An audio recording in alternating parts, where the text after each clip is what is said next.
welcome back to my channel. Today's video, we are going to knock a lot of stuff off of my to-do list. Now, this is not a typical video, or maybe it is, I don't know, but there's just like this little nitpicky projects that need a little bit of attention. So today we're gonna sit down, we're gonna make a list. We are going to knock some of those items off. In reality, I know that this is going to take me longer than a day to finish. Like, I feel like the best way for me to achieve this list is to do like one of the things off of it each day, to make me feel like I'm being productive, successful, also less overwhelmed, but it's just little things that I want to get done. Okay, so let's make this list. Number one, I need to put WD-40 on the chair in the den, the red one. Every time anybody sits in it, it squeaks. Second thing that we need to do is plant my snake plant.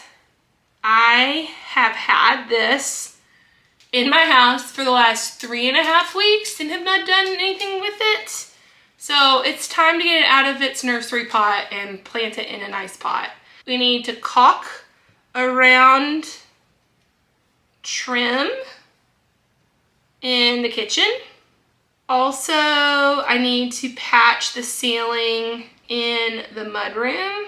My goal is to get everything finished by mid next week. Let's start by planting that plant that has desperately needed to be planted for about almost a month. So here's my little plant. He's a cute little snake plant. I had one and he did not do well when I transplanted everything. So we're going to put him in the pot that the other one was in. So let's get to it. All right, we're gonna do this outside on the deck so that I don't make a ginormous mess, which probably will make a mess regardless. But hopefully this will, whoa, I'm backlit. Hopefully this will help to eliminate some of that. So let's plant it. So I've got my planter here. I've got, this white one does not have any holes in the bottom for drainage. So I actually have a secondary pot that does have drainage holes. Especially with snake plants, you want to make sure that there is ample drainage, because if not, then it will rot and it will not be happy.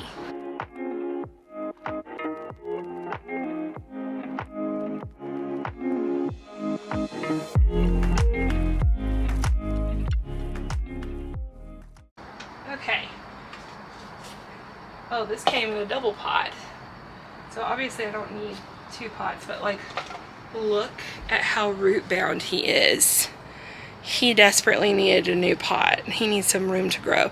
So what I like to do is actually massage the roots to break them up, not too much. But that helps to break up that root ball and give it some opportunity for movement.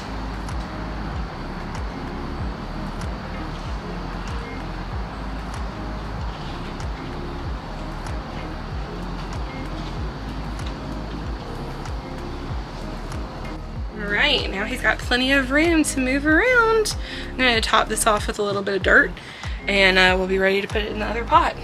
Now normally I would say that you need to water your plants, but I literally just watered this guy 2 days ago, and the last thing you want to do is have it soggy in the bottom, because you will get what they call root rot. So I'm actually the soil is pretty moist as it is, so I'm gonna leave it alone, and then the next time I water, we'll give him a good spritz. You know, I planted him a little bit further back. He probably should have been more in the center. Let's see if we can line him up real quick. There, that's a little better. And then let's put him in his fancy pot.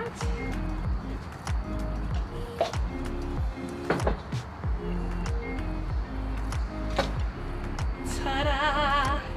Now that is one project that I have been meaning to do for weeks and just have not taken the time to do it. So, and actually I just thought of another project that I need to do while we're out here. Do you see my sad ferns? Do you see them? They're dead. That one's crispy. This one is oh so sad. It is, my aunt and grandmother would be so disappointed in me. So we should get rid of these and throw them in the trash while we're at it.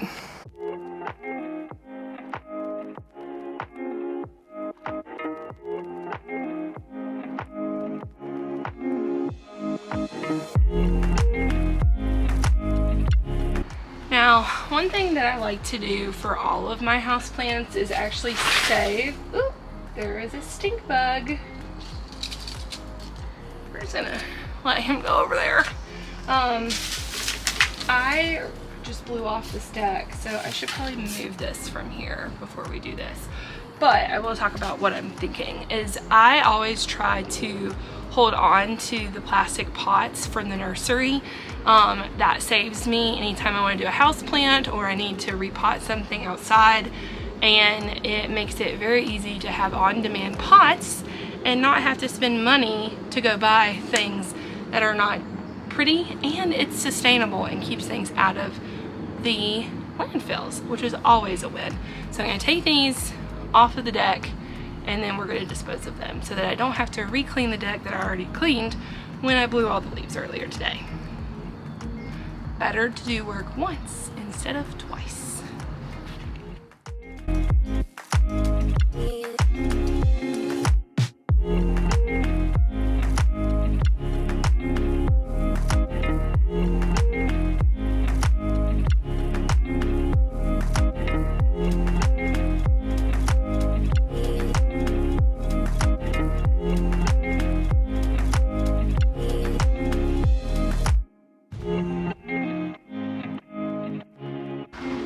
So I'm gonna save these guys for next year. They're kind of nice, not really, but they're nice enough, and I don't want to buy new ones. So we'll hang these back up without a plant in them for the winter, and then in the spring buy some new ferns. I don't know if I'm gonna buy ferns for back there, honestly, because they didn't do well, but we'll figure it out. It's so squeaky. So we're gonna fix it by putting a little WD-40 on it, and hopefully that'll fix it. So that'll be one less thing to do. It's been driving me bonkers. So we're just gonna use some regular old WD-40 and I'm gonna spray it on the springs, because I think that's what's causing the creak.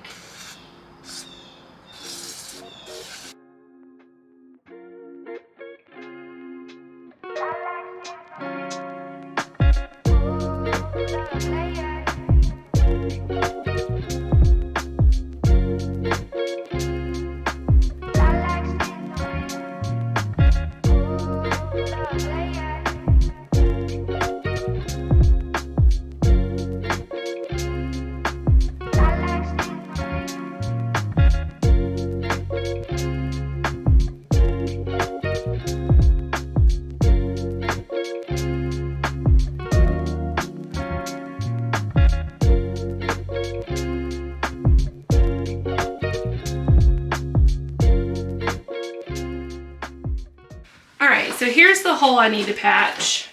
They did a crummy job before, and now we need to do a better job. I'm gonna start by using this little patch, the 6-inch drywall patch. It's got a metal plate to it, so it helps to give some stability. So it's just this little thing. It's got like some plastic that you peel off. Take this piece off and then you do it. So I'm gonna sand it, and then I'm gonna stick that on there and then drywall it. And then we're gonna go get dinner while it's drying. All right, so I'm just peeling this backing off, and then the mesh has an adhesive to it. And you just wanna get that centered. Stick it down.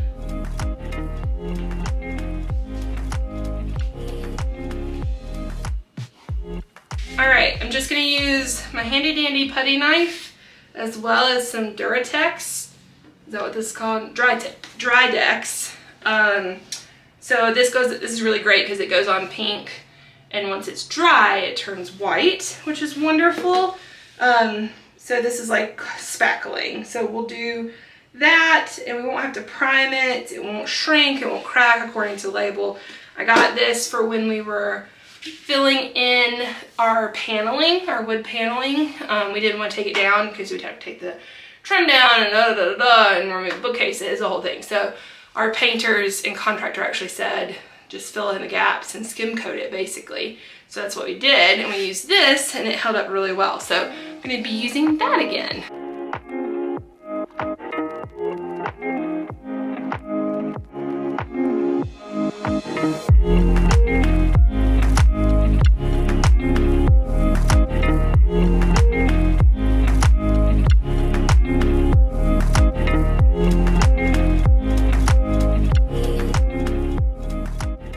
You can see there's like a little bit of open weave there, but you're not gonna get, unless you gob it on, which I wouldn't recommend because then it'll never dry, you're gonna have to do a couple of layers. So we're gonna let this one dry, and then we'll come through, do a second layer, and then we'll likely have to do a third layer. You just wanna try to smooth out your edges so that you have the least amount of sanding to do, and you want to fan it out past your patch. So you can see here's my patch, but I went a good 2 inches beyond that. That just helps to smooth it out and taper it, because like any DIY, you want to try to hide imperfections. So yeah, we'll let this cure, and then hopefully by tomorrow morning it'll be dry. You can kind of see here where the thinnest layer is already, like it's a little discolored, but it's drying down. So it'll be kind of a white putty color. And then once this pink, bubblegum pink, goes to that white, then it'll be ready to do a light sand, second, third, fourth coat, whatever we need. And then we'll be ready to sand the final coat and paint it. Okay, so it is all dry. You can see there's a bit of mesh showing there and right there. So this is definitely gonna take 2, maybe even 3 coats. And then, so I'm gonna give this a light sand and then do a second coat, and it's the same process, and then we'll go from there.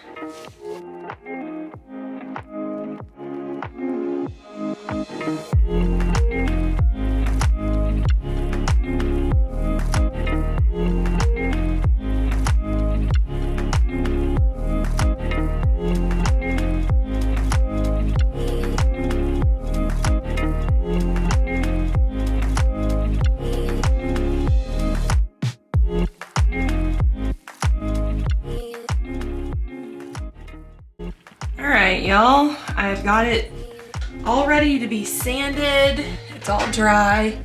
So I'm gonna sand it really quickly, and then we'll give it a coat of paint. Important that you get all of the, especially when you have a flat ceiling like this, it's important to make sure you get all the ridges out of your patch so that you have a nice, even, smooth texture, because it will show when you go to paint.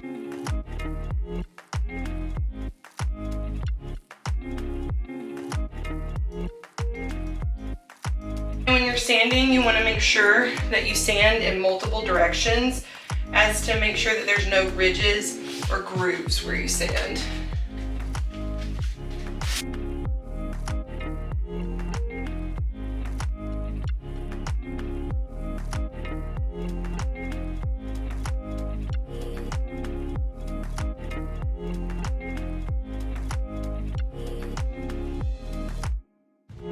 I think we're good. It looks like it's snowing in here.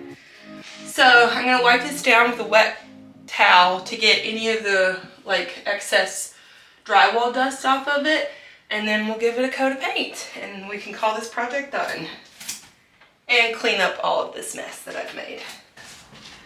All right guys, we are ready to paint. So I just use, you can't really see the label anymore, but it's Behr's Premium Interior Ceiling Flat Paint. This is what I use throughout the house. So I'm just gonna give this a quick coat. I'm just gonna use a brush instead of getting out a roller, because honestly it's such a small area. If I was doing multiple spaces or the whole room, I would get the roller out because it does give a better finish.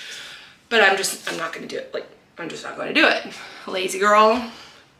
Honestly, I just don't want the cleanup and splatters and you have to prep more. So for this small, you know, we're gonna do that. I am just shaking it. Probably should stir it so I don't get any bubbles, but again, it'll be fine. It'll be fine. Everything's fine, guys.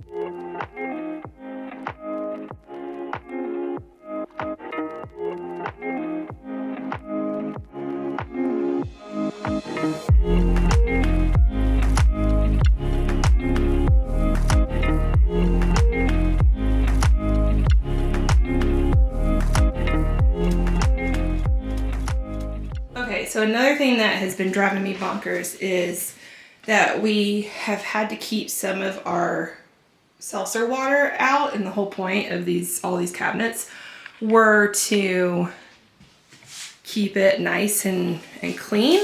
So we have room in here. You can see our very messy pantry, but this shelf has a lot of height.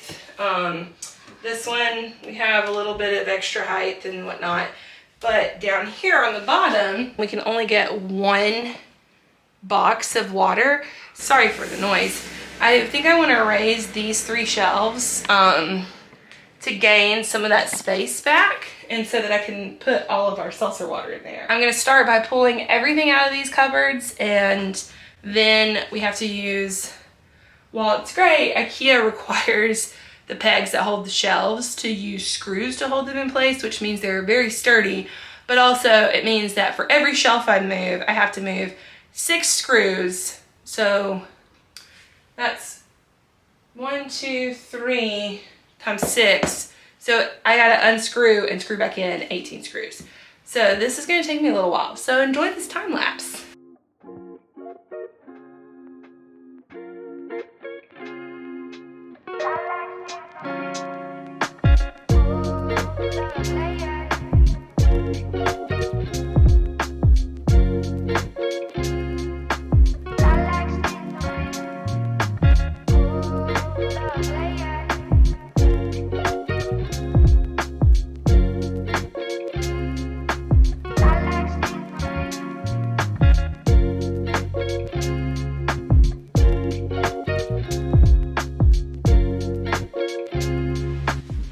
So we've got 2 that'll stack up tall here.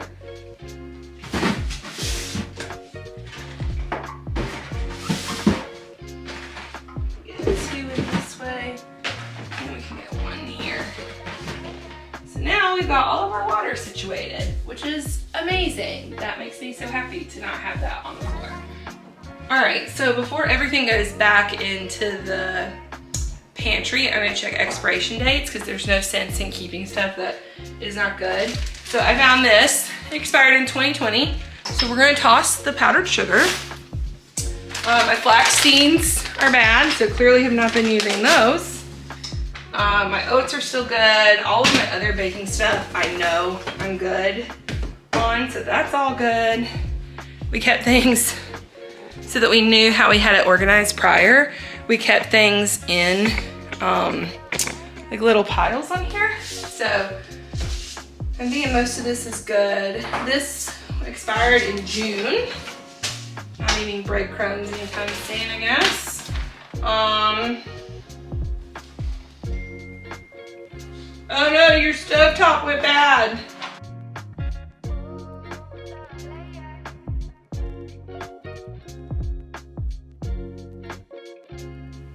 Oh, that expired in April of this year. This is brand new. We go through olive oil the most. So these I know I've had for a while. These crackers, I am positive they are stale. So we've gotten rid of anything that's expired, which is great. And, you know, that's all good. So we'll put everything back in and organize it. If you saw Alexandra Gator's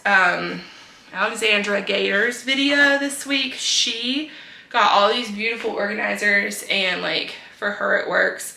For me, even if I buy beautiful organizers, it doesn't really help me because everything's just so awkward in there. I think what would help me the most is actually having shelves that pull out so I could get to the back. But those are out of stock and have been at IKEA for about 3 years at this point. So we're gonna do it the old-fashioned way and just keep up with our stuff and throw some things out when they go bad.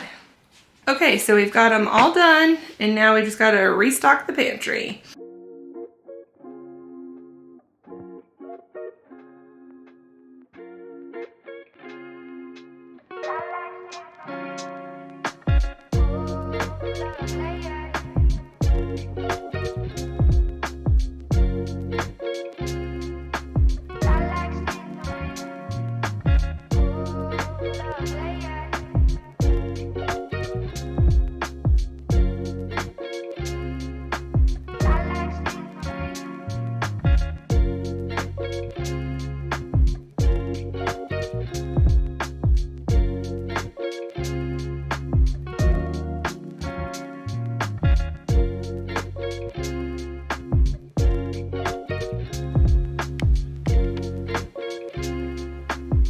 Alright guys, I got everything on that to-do list done. It is checked off. I am so proud that we got it done this weekend. Thank you for motivating me. Are there any projects that you're putting off each week that you just need to take an hour and get done? If so, let me know what they are in the comments below. I want to hear from you. If you liked today's video, make sure you give it a thumbs up, hit that subscribe button, and come back every Saturday for a new video. I'll see you guys next week. Bye!